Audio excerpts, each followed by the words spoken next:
Direction E learning YouTube ചാനലിലേക്ക് എല്ലാവർക്കും സ്വാഗതം. ഇന്നത്തെ നമ്മുടെ ടോപ്പിക്ക് 10th ലെവൽ പ്രിലിംസുമായി ബന്ധപ്പെട്ട് ബയോളജിയിൽ നിന്ന് ചോദിക്കാൻ സാധ്യതയുള്ള കുറച്ച് ചോദ്യങ്ങളും അവയുടെ ഉത്തരങ്ങളുമാണ്. ഒന്നാമത്തെ ക്വസ്റ്റ്യൻ, മദ്യം ബാധിക്കുന്ന തലച്ചോറിലെ ഭാഗം. മദ്യം ബാധിക്കുന്ന തലച്ചോറിലെ ഭാഗമാണ് ഇത് സെറിബെല്ലം. സെറിബെല്ലമാണ്. മദ്യം ബാധിക്കുന്ന തലച്ചോറിന്റെ ഭാഗമാണ് ഇത് സെറിബെല്ലം. ഓക്കെ, ആൻസർ ഒരു സെറിബെല്ലമാണ്. സെറിബെല്ലം. ഓക്കെ, ബ്രെയിനിന്റെ അല്ലെങ്കിൽ മസ്തിഷ്കത്തിന്റെ പ്രധാനപ്പെട്ട ഭാഗങ്ങളാണ് cerebellum, cerebrum, medulla, thalamus, hypothalamus എന്ന് പറയുന്നത്. അതിൽ സെറിബ്രമാണ് ഏറ്റവും വലിയത്. 80% ഓഫ് ബ്രെയിൻ എന്ന് പറയുന്നത് ഏതാണ്? സെറിബ്രമാണ്. ഓക്കെ, നമ്മുടെ ബോഡിയിലുള്ള ഐച്ഛിക പ്രവർത്തനങ്ങളെയൊക്കെ അല്ലെങ്കിൽ വോളണ്ടറി ആക്ഷൻസിനെയൊക്കെ കൺട്രോൾ ചെയ്യുന്നത് ആരാണ്? സെറിബ്രമാണ്. എന്നാൽ നമ്മുടെ ബോഡിയിൽ അനൈച്ഛിക പ്രവർത്തനങ്ങളുണ്ട്, ഇൻവോളണ്ടറി ആക്ഷൻസ് ഉണ്ട്. ഇൻവോളണ്ടറി ആക്ഷൻസിനെ കൺട്രോൾ ചെയ്യുന്നത് ആരാണ്? മെഡുല്ലയാണ്. ഓക്കെ, ഇൻവോളണ്ടറി ആക്ഷൻസിനെ കൺട്രോൾ ചെയ്യുന്നത് മെഡുല്ലയാണ്. സെറിബെല്ലത്തിന്റെ മറ്റൊരു പേരാണ് ലിറ്റിൽ ബ്രെയിൻ. ലിറ്റിൽ ബ്രെയിൻ എന്നറിയപ്പെടുന്നത് സെറിബെല്ലമാണ്. അതുകൂടാതെ പേശി പ്രവർത്തനങ്ങളൊക്കെ ഏകോപിപ്പിക്കുന്ന മസ്തിഷ്കത്തിന്റെ ഭാഗം, തുലനനില പാലിക്കാൻ സഹായിക്കുന്ന മസ്തിഷ്കത്തിന്റെ ഭാഗം, ഇതൊക്കെ ഏതാണ്? സെറിബെല്ലമാണ്.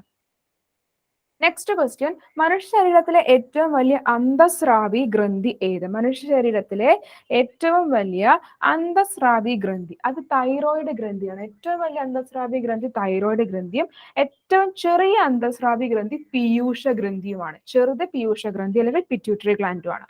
തൈറോയിഡ് ഗ്രന്ഥി ഉൽപ്പാദിപ്പിക്കുന്ന ഹോർമോണാണ് thyroxine, calcitonin.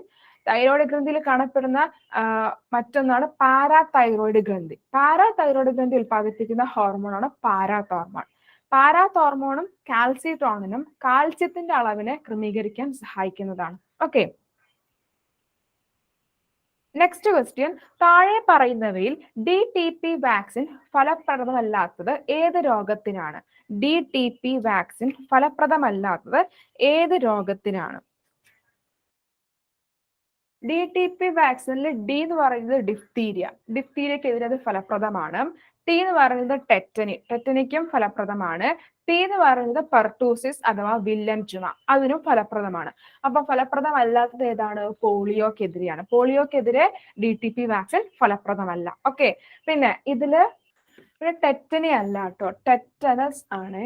Tetanus.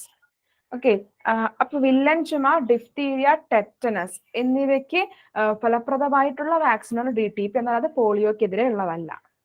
Next question, ആദ്യമായി എയ്ഡ്സ് രോഗം റിപ്പോർട്ട് ചെയ്തത്. ആദ്യമായി എയ്ഡ്സ് രോഗം, എയ്ഡ്സ് എന്ന് പറഞ്ഞാൽ നമുക്കറിയാം വൈറസ് രോഗമാണ്. HIV എന്ന് പറഞ്ഞിട്ടുള്ള virus, human immuno deficiency virus, HIV ആണ് അതിന് കാരണം. അപ്പൊ അത് ആദ്യമായിട്ട് റിപ്പോർട്ട് ചെയ്തത് 1981 ഓക്കെ, 1981 ആദ്യമായി എയ്ഡ്സ് റിപ്പോർട്ട് ചെയ്തത് 1981 അമേരിക്കയിലാണ്. ഓക്കെ, ഇന്ത്യയിൽ ആദ്യമായി റിപ്പോർട്ട് ചെയ്തത് 1986. ഇന്ത്യയിൽ ആദ്യമായിട്ട് റിപ്പോർട്ട് ചെയ്തത് 1986 ചെന്നൈയിലാണ്. ഓക്കെ, കേരളത്തിൽ ആദ്യമായി റിപ്പോർട്ട് ചെയ്യപ്പെട്ട ജില്ല പത്തനംതിട്ടയാണ്. ഓക്കെ, എയ്ഡ്സ് ആദ്യമായി റിപ്പോർട്ട് ചെയ്തത് അമേരിക്കയിലാണ് 1981. ദെൻ 1986 ഇന്ത്യയിൽ. കേരളത്തിൽ ആദ്യമായിട്ട് റിപ്പോർട്ട് ചെയ്തത് പത്തനംതിട്ടയിലാണ്.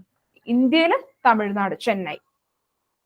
നെക്സ്റ്റ് ക്വസ്റ്റ്യൻ, അമിത മദ്യപാനം മൂലം പ്രവർത്തനക്ഷമമല്ലാതാകുന്ന അവയവം ഏത്? അത് കരളാണ്. ഓക്കെ, കരളിന് മദ്യപാനം അധികമായാൽ കരളിനെ ബാധിക്കുന്നതാണ് എന്ത്? സിറോസിസ്. അപ്പൊ അമിത മദ്യപാനം കാരണം പ്രവർത്തനക്ഷമമല്ലാതാകുന്ന അവയവം ഏതാണെന്ന് ചോദിച്ചാൽ അത് കരൾ.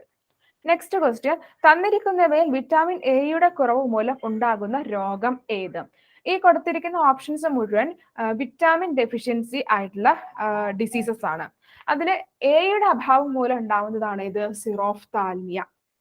സിറോഫ്താൽമിയ അല്ലെങ്കിൽ മറ്റൊന്നാണ് നിശാന്തത അല്ലെങ്കിൽ നൈറ്റ് ബ്ലൈൻഡ്നെസ്. ഓക്കെ, വിറ്റാമിൻ എയുടെ കുറവ് മൂലം ഉണ്ടാകുന്നതാണ് നൈറ്റ് ബ്ലൈൻഡ്നെസ്. വിറ്റാമിൻ എ തുടർച്ചയായിട്ടും കുറയുകയാണെങ്കിൽ ഉണ്ടാകുന്നതാണ് എന്ത്? സിറോഫ്താൽമിയ.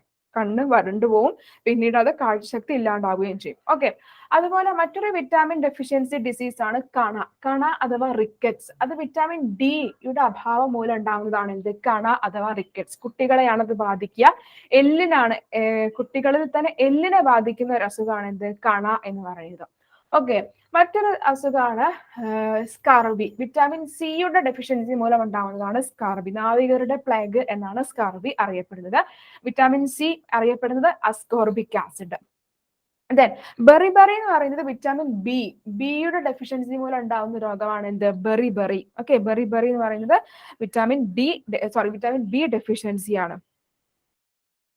ബെറിബറി എന്ന് പറയുന്നത് വിറ്റാമിൻ B1 ഡെഫിഷ്യൻസി മൂലമാണ് ഉണ്ടാകുന്നത്. B1 മറ്റൊരു പേരാണ് തയാമിൻ. തയാമിൻ വേറെയാണ്, തൈമിൻ വേറെയാണ്. തൈമിൻ എന്ന് പറയുന്നത് നമ്മൾ DNA-ന്റെയും RNA-ന്റെ ഒക്കെ കേസിൽ വരുന്ന നൈട്രജൻ ബേസസ് ആണ്. Adenine, guanine, thymine, cytosine. Okay, അതാണ് തൈമിൻ. തയാമിൻ എന്ന് പറയുന്നതാണ് vitamin B1 scientific name. Next question, Manihot utilissima എന്തിന്റെ ശാസ്ത്രീയ നാമമാണ്? മാനിഹോട്ട് യൂട്ടിലിസമ എന്ന് പറയുന്നത് മരച്ചിനിയുടെ ശാസ്ത്രീയ നാമമാണ്. തെങ്ങാണെങ്കിൽ കോക്കസ് ന്യൂസിഫറ, ഗോതമ്പാണെങ്കിൽ ക്രിറ്റിക്കം ഏസ്റ്റിവ, നെല്ലാണെങ്കിൽ Oryza sativa. Okay, next question, ആദ്യത്തെ വാക്സിൻ കണ്ടുപിടിച്ചത് ആര്? ആദ്യത്തെ വാക്സിൻ കണ്ടെത്തിയത് എഡ്വേർഡ് ജെന്നർ ആണ്. ഓക്കെ, എഡ്വേർഡ് ജെന്നർ ആണ് ആദ്യത്തെ വാക്സിൻ കണ്ടെത്തിയത്. സ്മോൾ പോക്സിനെതിരെയാണ്, അല്ലെങ്കിൽ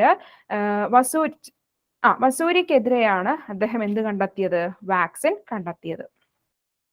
നെക്സ്റ്റ് ക്വസ്റ്റ്യൻ, എക്സിമ ബാധിക്കുന്നത് ഏത് ശരീരഭാഗത്തെയാണ്? എക്സിമ ബാധിക്കുന്നത് ത്വക്കിനെയാണ്. കണ്ണിനെ ബാധിക്കുന്നതാണ് ട്രക്കോമ. കണ്ണിനെ ബാധിക്കുന്നതാണ് എന്ത്? ട്രക്കോമ. തൊണ്ടയെ ബാധിക്കുന്നതാണ് എന്ത്? തൊണ്ടമുള്ള് അഥവാ ഡിഫ്തീരിയ. നെക്സ്റ്റ് ക്വസ്റ്റ്യൻ, കൗങ്ങിനെ ബാധിക്കുന്ന മഹാളി രോഗത്തിന്റെ രോഗകാരി ഏത്? കൗങ്ങിനെ ബാധിക്കുന്ന രോഗമാണ് മഹാളി. മഹാളി എന്ന് പറയുന്നത് ഫംഗസ് ആണ്. ഫംഗസ് ഉണ്ടാക്കുന്നതാണ് എന്ത്? ഈ മഹാളി രോഗം എന്ന് പറയുന്നത്. അതുപോലെ നെല്ലിനെ ബാധിക്കുന്ന ഒരു ബാക്ടീരിയൽ രോഗമാണ് ബ്ലൈറ്റ്. നെല്ലിനെ ബാധിക്കുന്ന ഒരു രോഗമാണ് ബ്ലൈറ്റ്. ബ്ലൈറ്റ് ഓഫ് പാഡി എന്നാണ് പറയുക. അതൊരു ബാക്ടീരിയ ആണ് അസുഖം ഉണ്ടാക്കുന്നത്. ഓക്കെ, അതുപോലെ ഏത്തവാഴ,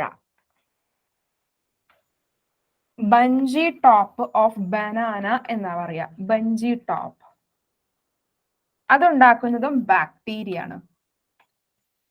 മറ്റൊന്നാണ് വഴുതനങ്ങയില്. വഴുതനങ്ങയിൽ ഉണ്ടാവുന്ന വാട്ടരോഗം,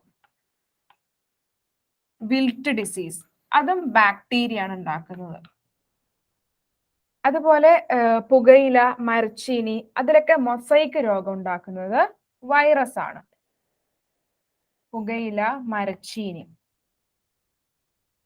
ഇതിലുണ്ടാക്കുന്ന മൊസൈക്ക് രോഗം ഒക്കെ വൈറസ് ആയിരിക്കും ഉണ്ടാക്കുക. Tapioca mosaic virus, tobacco mosaic virus, അതൊക്കെ വൈറസ് ആണ്. ഓക്കെ, അതൊക്കെ വൈറസ് ആണ്. ഓക്കെ, അതുപോലെ വാഴയില് കുറുനാമ്പ് രോഗം അതുണ്ടാക്കുന്നത്, വാഴയിലുള്ള കുറുനാമ്പ് രോഗത്തിന് കാരണം വൈറസ് തന്നെയാണ്. അതിന് കാരണം വൈറസ് തന്നെയാണ്. അതുപോലെ കുരുമുളകിൽ ഉണ്ടാവുന്ന ദ്രുതവാട്ടം, അത് ഫംഗസ് ആണ്. ഓക്കെ, കുരുമുളകിൽ ഉണ്ടാവുന്ന ദ്രുതവാട്ടത്തിന് കാരണം ഫംഗസ് ആണ്. അതുപോലെ തെങ്ങിലുണ്ടാവുന്ന കൂമ്പ് ചീയൽ, അതിന് കാരണം ഫംഗസ് തന്നെയാണ്. ഇത്തരം വീഡിയോസ് കൂടുതൽ ലഭിക്കാനായി direction E learning YouTube channel subscribe ചെയ്യുക, ഷെയർ ചെയ്യുക, ലൈക്ക് ചെയ്യുക. Thank you.